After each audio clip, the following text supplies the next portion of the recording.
हाँ हेलो। हाँ प्रणाम जी, कैसे बानी? और साली जी खुश रही का हो का हाल बा? कैसे याद आई बा जीजा के बोला।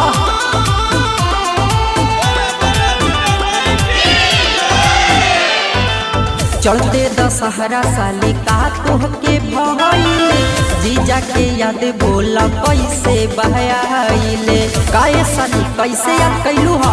हाँ बोला। चलते दशहरा साली का तोहके भइले जीजा के याद बोला कैसे बहाइले जानता नि मनवा में का तहरा चलता जानता नि मनवा में का तहरा चलता ए जी गाड़ी भरो चुनर जीजा अरे बोला लेके आओ ना जिलयो औरंगाबाद के मेला घुमावो ना। अच्छा। गाड़ी भरो चुनर जीजा लेके आओ ना जिलयो औरंगाबाद के मेला घुमावो ना। अरे ठीक बा देखब।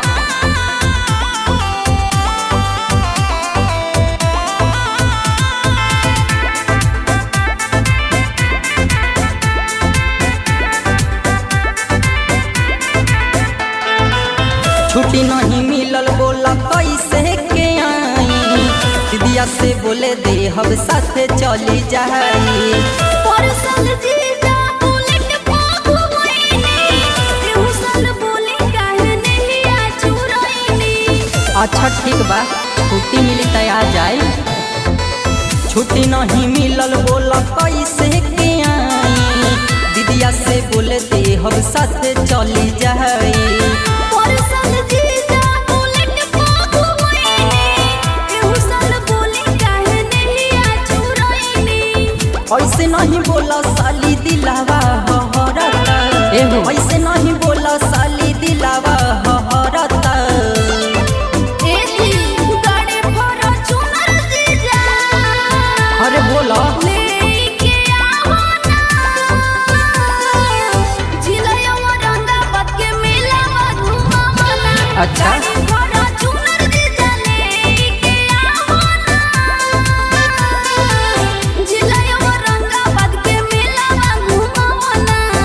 अरे ठीक बा देखब।